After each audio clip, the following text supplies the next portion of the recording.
Yes po, Sir Lloyd.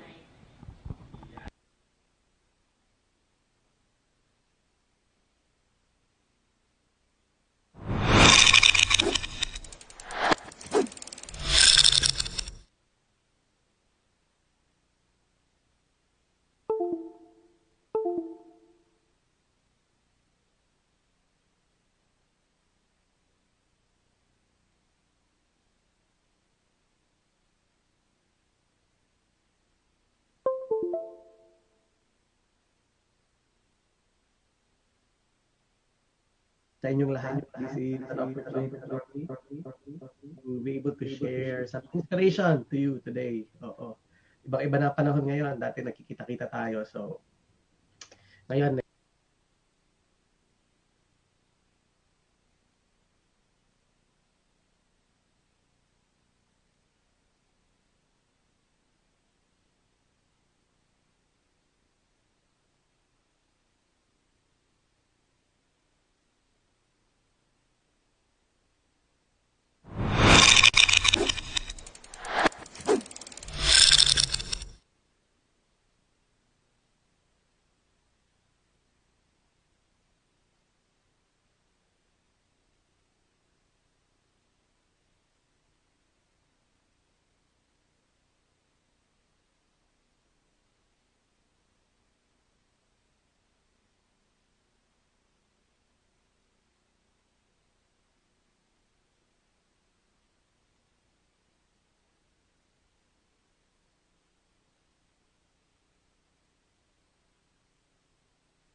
15, March 15th, when the government said you cannot go out, stay at home. What really happened in summary is, or was, in my particular case, I lost. I lost 2.5 million pesos. Yan po yung more or less talaga na kinikita ko sa pamamagitan ng pagsasalita. So, huwag na natin pag-usapan yan, nakakasama ng loob, no? Nakakasama ng loob. 2.5 million pesos na wala sa akin kasi wala ng training, wala ng seminar, wala ng maging gathering. At bilang isang speaker, kung wala ko audience, mukha kang tanga kapag ka ikaw ay nagsalita ng walang audience. bawal din talaga lumabas. But more than the monetary loss, I guess, mas nakakalungkot yung mawalan ako ng kalayaan, freedom to move, to go around, to travel around the country and also abroad. Yung mawala yung stage kung saan ka nagpe-perform as a motivational speaker at mawala yung tao na madalas kausap mo, na madalas tinatanong mo, na madalas kakwentuhan mo every time you go around the country. So, wala ka ng pera, wala ka pang kalayaan, hindi ka pa makapag-perform, best way na ginagawa mo, at wala pang tao. I think lahat ng ito is something that is reasonable for me to doubt myself and to be frustrated and disappointed for a while. So, dumating sa point ng buhay ko, especially in mga early days and weeks ng March, na I became a bum, no? Ibig sabihin ng bum, wala talagang ginagawa sa bahay, talaga nood-nood lang. So, atin-atin na lang, hindi lang makakalabas sana ito na natapos ko yung Crash Landing on You. So, napanood natin yung mga K-drama na yan, yung mga series. And I've never done that before. Like, I would always be out there and, do what I do best. A lot of meetings and trainings and seminars. Pero March, noong nakalipas na taon, it was a very different picture. Very different picture. So, dumating ako doon sa point na nalungkot, nawala yung pagiging ako, nawala yung pagiging inspirational or motivational because I was lost. And not only was I lost, I was also in that point na parang naging unproductive at saka naging useless at saka naging undirected. In other words, wala akong direction. Hindi ko alam ang gagawin ko, hindi ko alam kung saan ako pupunta. Lahat ng alam ko, lahat ng galing ko noong 2019, pagdating ng 2020, parang na-clip siya. Parang, okay, sige, anong gagawin mo ngayon if you cannot move out? If you cannot go out, if you cannot motivate people, anong gagawin mo ngayon? So, for a while, I became a bum, unproductive, undirected, and uninspired. Seemingly hopeless and useless at the same time. But then again, I realized that, sa buhay na ito, what you see is more important than what you know. Naniniwala ako na kung nakikita natin ay mas importante sa ating tinitingnan. Prior to pandemic, nakikita ko yung webcam bilang isang gadget. And so much na sa cellphone, ito mga gadget lang to. So in other words, parang I have an option.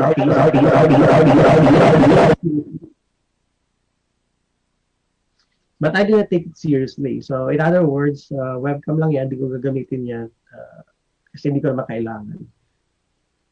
And that's how I was looking at the webcam as a tool na option ko.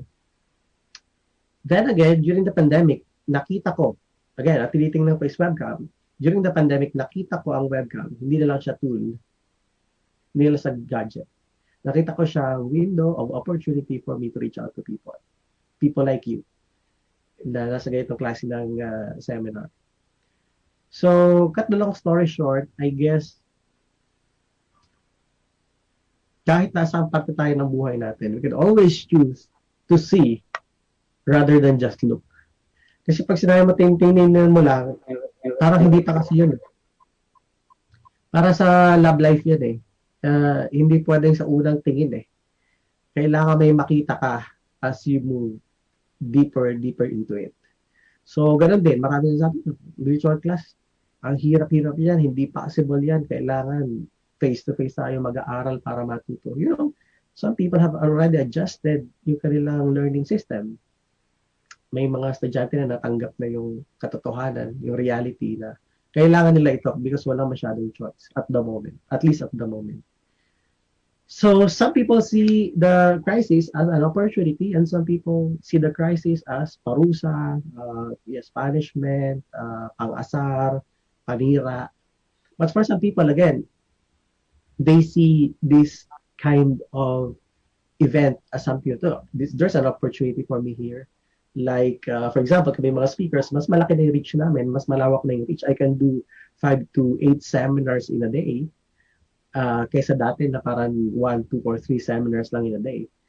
So that I say and I realized in 2020 that, what you see is more important than what you look at.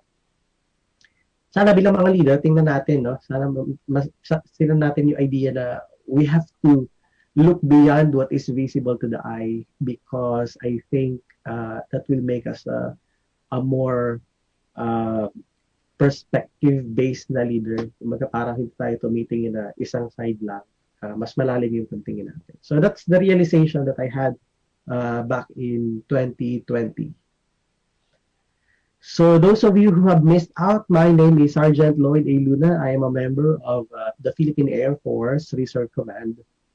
And as introduced, I am a registered or certified speaking professional. I'm sure wala naman kayo pakialam dyan sa part na yan. Nabanggit ko na rin lang. Nandito na rin lang naman tayo. Interestingly, ang sinasabi nila, 2020 was a wasted year. In other words, parang natapon yung taon na 2020. In my case, I thought it's not really a wasted year. For me, it was a year of opportunity. In fact, in 2020, there were 3 things that happened to me, transformation that happened to me as a leader. Number 1, in June, I was able to start a new company called the New Channel Media Corporation. And secondly, again, I became part of the armed forces of the Philippines, particularly in the Philippine Air Force. And I was able to write my 17th book about transformation. Now, kung sinasabi nila na yung 2020 is tapon, hindi ako pumayag. There must be something that I can still do regardless kung chaotic yung environment ko. Regardless kung naka-lockdown ako, I am still going to find some ways in order for me to do what I do best. And that is to inspire, motivate people. And however I can do that, nasa akin na yun. Pag-aaralan ko yung technology, pag-aaralan ko yung mga process, mag-explore ako ng iba pang mga chances in order for me to just be productive. So, kumbaga, hindi ko sinabi na para 2020, wala na. Tapusin na natin to and then we wait for the vaccine and then tapos na. In my case, hindi. What can I do at the moment of crisis? What can I do in the middle of pandemic? What can I still do? So, hindi ako nag-focus sa what can't I do. I focus on what can I do. And a lot of people, parang nandun sila, hindi sila maka-move on sa parang, ay, anong gagawin, di ba? Wala. Sige, palipasin lang natin ito. I was not like that. I was more perspective. I was more introspective. Mas tinignan ko yung, teka, may magagawa dito That became an opportunity. Now, remember, I lost 2.5 million pesos dahil wala akong business sa speaking or trading. When we put up PNC, by November last year, the company was generating 2.1 million pesos na yung aming bagong company. So I thought, kung magiging committed ka lang sa sarili mo and you can just trust yourself and you understand that this is a process, that you're going to inch yourself out kung saang chaotic situation ka man nandun. So whether it's relationship or academics or business, I think it applies to all. Kailangan may gawin tayo. And during crisis, I think dun papasok. Most people, they don't look for heroes, they look for leaders. And leaders na pwede silang mag-depend. Hindi yung leaders na may pangalan lang, kundi leaders na talagang dependable para doon sa mga tao niya. So those are the 3 takeaways that I had in 2020. Not that much, but at least I was able to, still kumaga parang naka-job pa ako or nakasuntok pa ako sa 2020 bago siya matapos. 2019 was a great year. 2019, my family and I traveled to Europe. We went around there, but not just for leisure, because I had a mission there, and the mission was to speak, becoming the first and only Filipino to speak in French and European Speakers Convention in Paris. So maraming salamat sa lahat ng bumalakpak. Thank you. Napakalakas ng palakpak na yun. Nakakabi. Ay, nako, speaker gayon. Yeah. Natuwa ka sa sinabi mo, ikaw na rin na pumalakpak. But that was the reason why my family and I went to Europe. But I was as well so prepared to go global. So in other words, I was so prepared na sabi ko, simula 2019, nag-open na yung opportunity ko to speak abroad, so I'm going to make it. I was so ready to conquer the world of professional speaking. I was so ready and prepared. In fact, I was so ready that by 2019, the average speeches that I make is 100. So in 2019, I delivered 101 speeches. But then again, 2020 had another plan for me. In 2020, I only had 13 speeches. Ang pang 14 nangyari noong December na. So, cut the long story short, it was a time for me to reflect and see, okay, as a leader, how do you deal with this kind of disruption? How do you deal with this kind of challenge that no one has ever been before? And so I'm going to share with you uh, the story or the leadership story of the Filipino people. This is not my story. This is the story of you and I. This is the story of the Filipino leader. So if you're ready, can you give me a thumbs up dito sa Zoom? Or mag-chat kayo ng I am ready doon sa inyong chat box. Makikita natin yan. I am ready. Yan. Para makita natin kung sino yung mga tulog na. Tulog daw, tulog pa. Yan. Oo. Okay. Sige. Chat lang, I am ready. O kaya, okay sign. Okay sign. Okay sign. Tama ba? Icon yan. Diyan sa ating Zoom. Yan. Sige. So, ready na kayo? Ito yung kwento ng bagong Pilipino. And I strongly believe na we don't have to look very far to realize what kind of leader and leadership uh, can we use, especially in this time of crisis.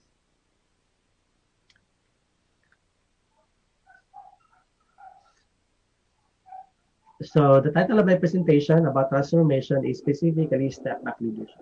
Step back leadership. First time to hear about step back leadership, raise some hands or type some comments. First time that they hear about step back leadership.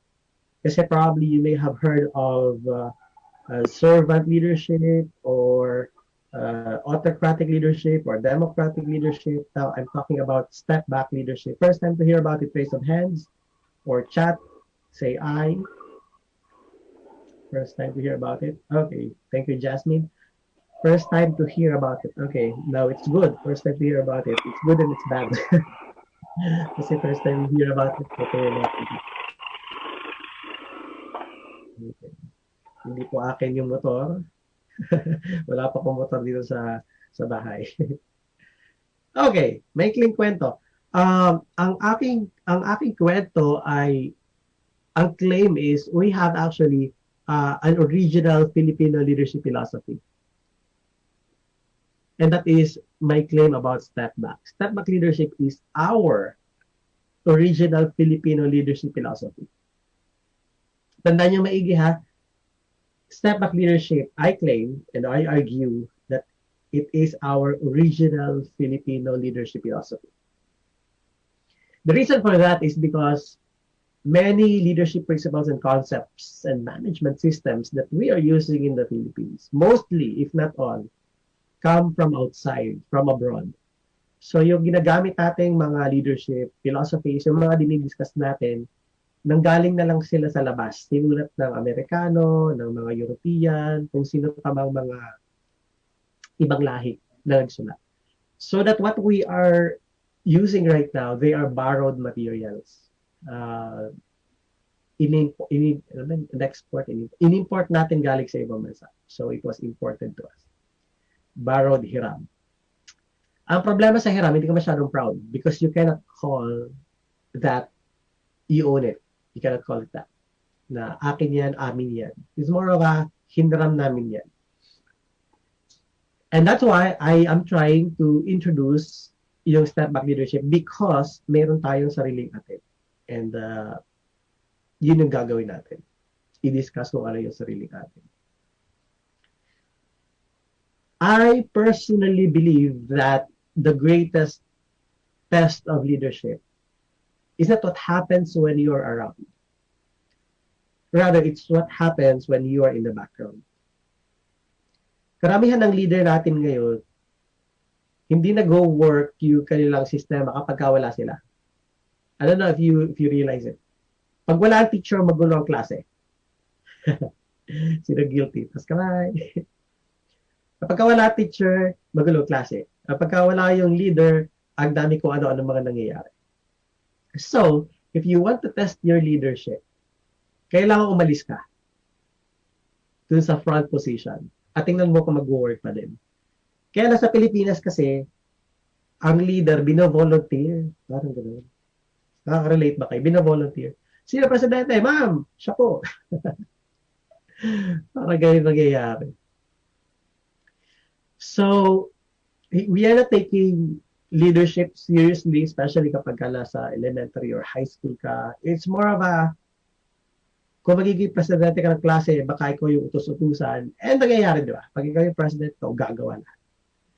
So we are not really encouraged to understand leadership in a perspective na mas malalim doon sa ikaw ang leader di ikaw ang gumawa. Kaya, anong nangyayari? Nahihirapan ng leader na parang bakit ako? Ba't pinapasan ko? At dinagdagan pa ng idea na servant leadership. Sabi sa'yo, servant leadership, di pagsilbihan mo ako. Parang yung leader, pagsisilbihan yung tao. Is 50% correct. So, step-back leadership is about this. How do you be in the background and at the same time still perform and still be recognized as a leader? Because hindi mo kailangan laging present para matawag na isa kang magaling na leader. Okay. So before I continue, meron ba kayong question or any comment muna bago ako magdiretso? Magbasa tayo ng mga chat. Meron kayong question? Go. Yan. May question kayo? Meron kayong interest doon sa sinabi ko? Comment lang po. Comment sa chat box.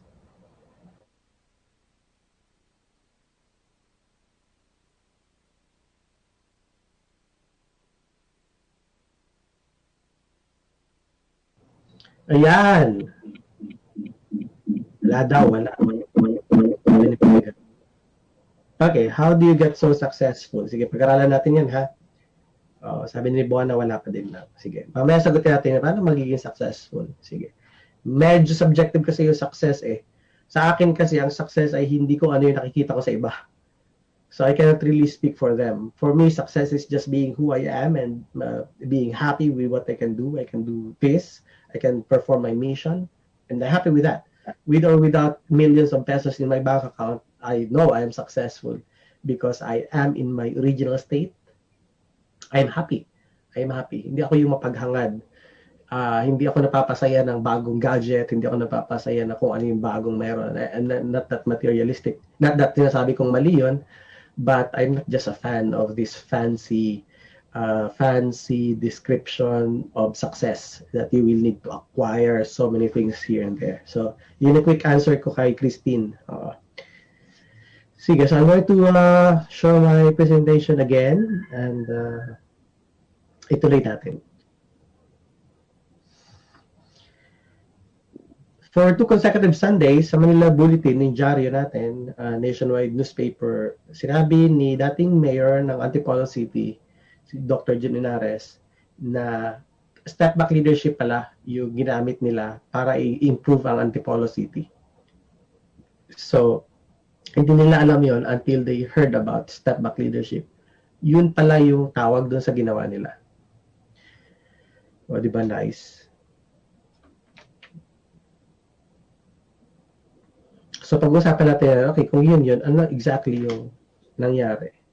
So, ito yung kwento. 2,000 years ago, our Filipino ancestors built the world-famous Ifugao rice terraces in the Cordillera Mountains, no? So, hindi madali ang ginawa ng ating mga ninuno nang tabasin nila yung bundok at 2,000 years ago, walang advanced machinery, walang heavy equipment or whatever technology na meron tayo ngayon, still nagawa nila yan. At hindi lang nila nagawa, it was sustained for more than 2,000 years. So, 2,000 years ago, ginawa natin yan. Ano naman?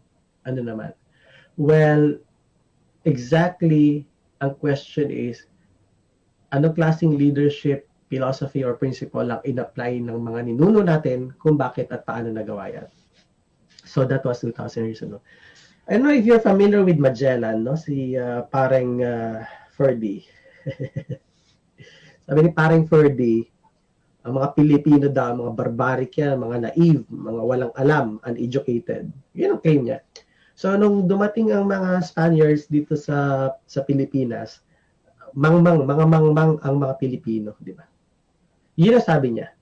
Now, sa perspective niya, pwedeng tama siya because hindi tayo gumagamit ng education nila. Iba kasi education sa Pilipinas na. So, bilang hindi nag-fit sa kanila, ang sinabi sa atin, uneducated tayo. Pero hello, paring Ferds naman. You look at this, di ba? Tingnan mo yung nagawa namin. Para makagawa ka ng rice terraces, kailangan mo ng knowledge sa hydraulics. Kailangan mo ng knowledge sa mathematics. Kailangan mo ng knowledge sa agriculture. Kailangan mo ng knowledge sa anong tawag dito? Meteorology. Kailangan mo ng knowledge sa leadership and management. Would you agree? Type you agree if you agree sa chat box. Sabihin ni Magellan, Bobo, naive, uneducated, o sige, paano mo gagawin yan kung wala kang alam sa mga yon? So in my particular discussion, ito pa lang sinasabi na natin na medyo sa ating kasaysayan may mali na kakaagad. And the thing about this is we accepted it to be true. Tinanggap natin mga Pilipino na hindi tayo okay. At up to until now, ang tingin natin sa sarili natin, maliliit na tao pa din. So I'm here to tell you, hindi tayo maliit.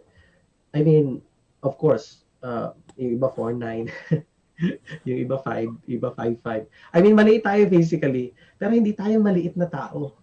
In a sense na meron tayong napatunayan 2,000 years ago na kaya nating gawin. So for some reason, ikaw at ako na brainwash that we are a less superior people. In other words, yung ibang lahi, mas mataas, ang mga Pilipino, dito lang tayo. Medyo lang tayo. Dito lang tayo sa baba. But if you're going to take a look at that, this is not gawa ng average na tao. This is not gawa ng, hindi ito gawa ng average na leaders. Hindi yan yung ginagawa ng average na leaders. I claim then that Filipinos back then were already civilized, sophisticated, and outright genius. Palakpakan niyo yung sarili ninyo. O, palakpakan niyo ang pagiging Pilipino ninyo. Filipinos were civilized, sophisticated, and outright genius. I-compare natin. Kasi baka sabihin mo, okay, rice terraces, nandiyan na. Sige. The Pyramid of Giza was built in 2,560, more or less, years BC. 2,560 BC. Kasabayan niya halos, 2,000. Yan ay ipinatayo ni Emperor Rufus. Para daw pag namatay siya, may mapaglilibingan siya. So, can you imagine na inabala mo yung buong civilization para meron kang libingan? Tandaan niyo yung function na. Saka kung ano nangyari, may nagpagawa. Oops. Ito ko bumalik.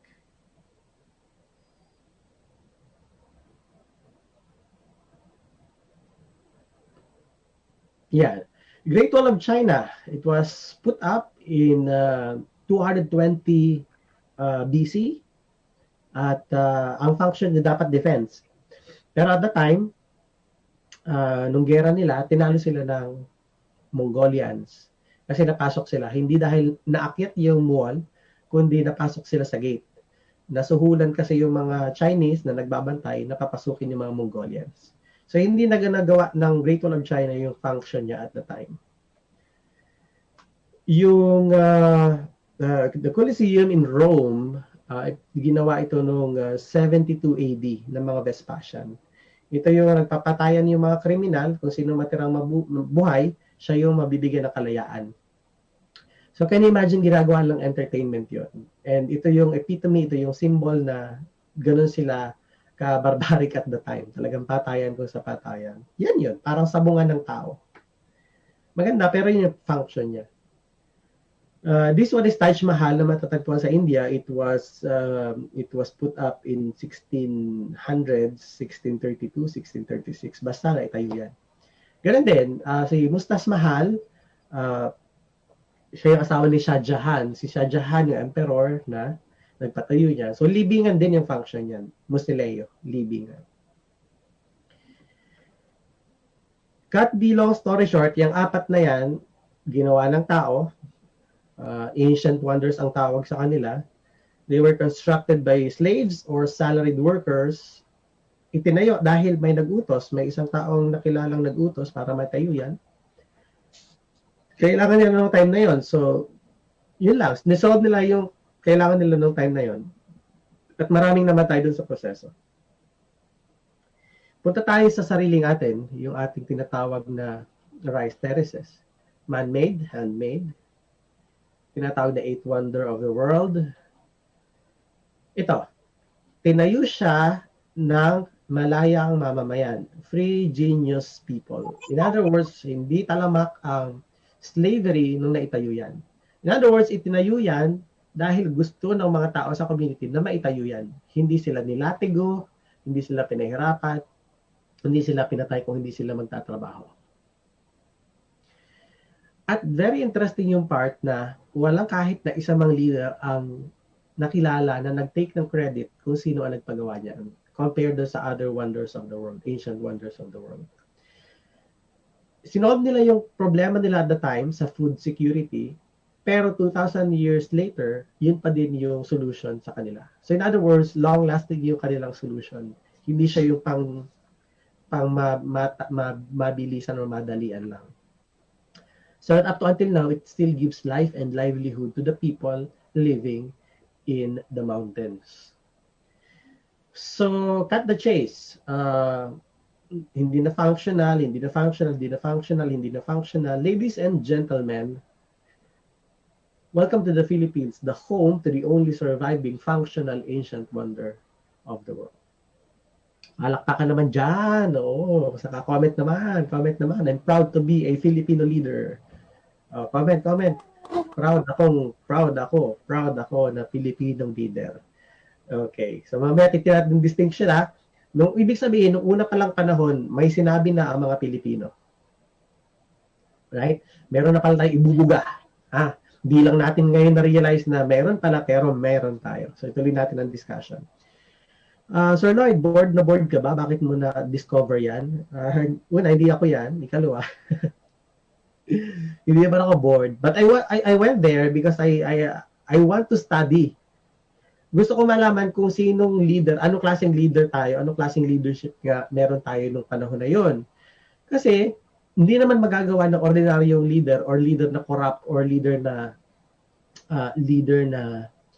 unqualified, yung nagawa nilang fit dyan sa rice terraces. So, yan, biyahe na 357 kilometers, magbubutcher ng chicken yung household na pinuntahan mo, tapos i-align yung ritual nila ito, i-align yung chicken bile doon sa liver para ma-determine kung magiging safe yung passage mo doon o yung pag-stay mo, and things like that. Ito yung mga old ritual na hanggang ngayon pinaniniwalaan pa din nila. So, that's the typical Ifugao house. Medyo yero na yung bubong. Pero, makikita mo dyan kasi mas maraming bungo ng hayop, mas mayaman sila.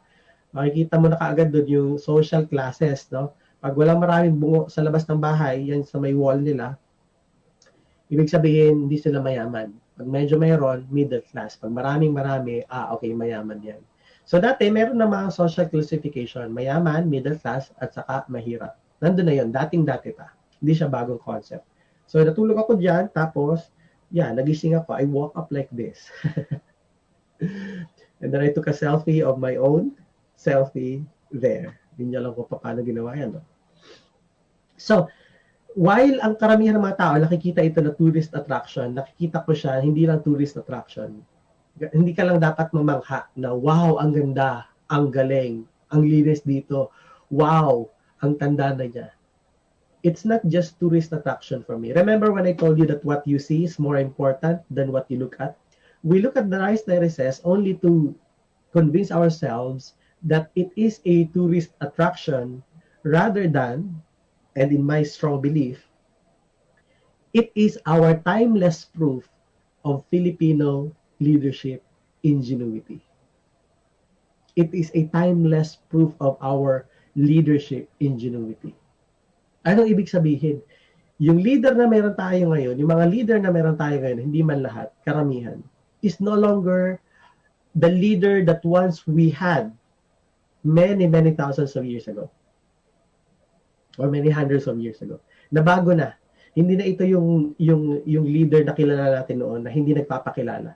Ngayon, ang leader is, akin yan, ako nagpatayo yan, ako nagpagawa yan, kahit pera ng taong bayan ang ginamit, akin yan, papangalanan ko yan, etc. Sorry but not sorry. I will not apologize for saying this. Because it's simply outright wrong. You don't put a name on a particular thing, a project or program na hindi sa'yo yung nanggaling yung resources para magawa yun. At tingnan nyo sa rice terraces, meron ba nakalagay dyan kung sino yung leader ng tribe na gumawa nitong part na ito, etc. Wala. Because Filipino leaders didn't care about their position or their name. They cared about what they can do and they can produce together as a community. It's more of ano bang gagawin natin? Ano ba yung gusto nating result? Regardless kung makilala ko or hindi, let's go for the result. So this is what I claim, timeless proof of Filipino leadership ingenuity.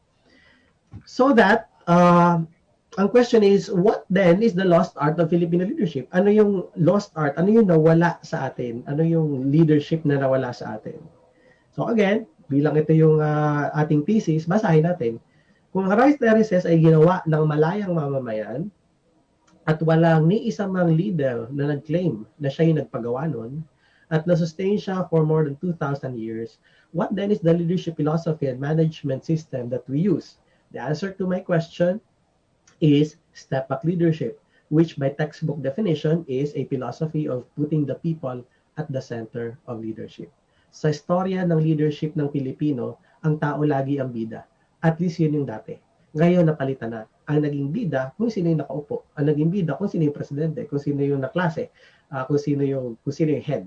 Yun yung nangyari. Nawala na yung tao. Yung tao parang sunod lang kayo. Hindi na sila naging heavily involved dun sa lahat ng mga ginagawa ng ating community. Nagkanya-kanya na. So I was able to create what I call PLG leadership philosophy. Yung people, leader, saka goal. Tatanggalin natin yung isang character at tingnan natin kung ano mangyayari. Kapag ang mga tao ay may leader pero wala silang goal, ang tawag dito is goal equation. People plus leader without goal, wala silang destination. That's why it is important for the leader to identify and get the consensus of the people kung saan sila pupunta. Kasi yung goal is supposed to be something na pinag-agrihan ng leader at hindi lang nanggaling sa leader. Mapapasin mo kasi ngayon, ang mga leader natin, parang kung ano yung gusto nila, kung ano yung trip nila, yun na yun. Sumunod nila yung mga tao. Back then, hindi. It's more of, okay, anong gagawin natin? Ano ang suggestion mo? Ano tingin mo? So that you will have a common destination para isa kayo na pupuntahan. Hindi kayo nagbabangayan habang pumupunta doon because you agreed na yun talaga yung pupuntahan ninyo. Ang next na tatanggalin ko is yung leader. Mayroong tao, may goal yung tao pero walang leader. Ang tawag doon is leader equation. People na may goal, na walang leader, walang direction. As a leader, our ancient leaders provided the direction kung saan pupunta ang kanilang community, kung anong magagawa nila. And as well as, yung leader na bilang nasa gitna, siya yung nagsisilbing tulay ng tao sa kanang goal. So isa sa mga trabaho ng leader, maitawid yung tao doon sa kanilang goal. Kailangan ma-achieve ng tao yung goal nila at yung leader yung nasa gitna, siya yung tulay. Kaya siya nakalagay doon sa gitna, doon sa ikalawang circle, hindi sa pinakang core or loob. Second core siya. So pag tinanggal natin yung tao, may leader na may goal, ang tawag naman doon is people equation. Leader na may goal, na walang tao, walang function. So hindi ka leader kung wala kang tao. Kaya ang claim ko ay, ang dahilan lang naman kung bakit ka nagiging leader yung tao eh. So bakit kailangan yung tao ay gamitin mo lang para sa sarili mong interest? I think hindi yung tamang pagtingin doon. If you know that the reason for your leadership is the people, you do everything for the people regardless of your interest, no? Yung interest mo, hindi yun yung pinakang highlight o pinaka importante. So I'm going to go back to the slide where I started it with a discussion with that what you see is more important than what you look at. we are looking right now at our leaders, tinitingnan natin yung mga leaders na bakit nagkaganito, bakit ganito ang leaders natin, ng mga Pilipino, bakit ganito. And we don't have to go very far to know the answer. And the answer is, hindi na tayo yung original na Filipino leader na meron tayo nung sinaunang panahon. We were conquered by three nationalities, Japanese, Americans, and Spaniards, Americans, and Japanese. Hindi nag-survive yung ating history. Hindi nag-survive yung greatness natin. Buti na lang may rice terraces na magpapatunay, at yun yung claim ko, na nagpapatunay na we were great leaders bago tayo maging slave. So, hopefully, with this discussion, naintindihan natin, no? If we want to transition or transform ourselves as leaders, huwag nating tingnan kung ano yung ginamit ng ibang lahi. Pwede natin tingnan at pwede natin gawing reference, pero first and foremost, ano yung meron tayo dito, gamitin natin. Because, hindi ko sinasabing mali yung leadership principles and philosophies ng iba. Ang sinasabi ko lang maybe, there is a philosophy or a principle na mas fitting sa atin, mas bagay. Hindi yung hinram lang natin at pinipilit natin pagkasyahin sa atin. So hopefully that inspires you today. I can just predict your future before I let you go. And si Arnel, nagdo-drawing na si Arnel. Arnel, ba't mo din drawing ang aking presentation? Okay, ladies and gentlemen, 10 years from now, if you're not dead, I bet 100% of my life, you are alive. If you're not dead, you're alive in 10 years time. And if you're still alive in 10 years... Natap ko lang po. Oh, bata pa lang, malamang hindi pa nga. Sige. But 10 years later, kung ilan ba ko ngayon, 14 to 23 na kayo, kung 14 plus 10, 24 yan. 10 years later, ano yung, kung ikaw ay malalagi sa pwesto, magkakaroon ka ng leadership role, anong klaseng leader yung magiging ikaw? Ikaw ba yung leader na step back, ang pinaniwalaan, na lagi una dapat ang tao doon sa leadership mo? Or ikaw yung klase ng leader na unahin ko muna yung sarili ko and then next na kayo. So, the choice is pretty much nasa sa inyo. And binigay ko sa inyo yung choice because you really have a choice. But also, because of what I discussed about our original leadership, Filipino concept, yung step-back leadership, hopefully, makonsider ninyo na this is fitting in our culture. Hindi tayo yung originally, hindi tayo agaw ng pwesto. Ngayon, agawan na ng pwesto and things like that. Nagpakapatayan pa. So, hopefully makonsider ninyo. This is something that should inspire you. Ako, gusto ko lang isang bansa na ang mga leaders natin nilalagay sa sentro ng kanilang leadership, yung mga tao. And that said, hopefully I was able to inspire you today. Again, my name is Sergeant LLOYD LUNA, Philippine Air Force Reserve, speaker, author, and step-back leader. Please follow me on social media, Facebook, Twitter, Instagram at LLOYD LUNA, or visit my website at lloydluna.com. That said, thank you so much for your time. Sana na-inspire kayo ng aking kwento. At sana may natutunan kayo during this particular session. Thank you.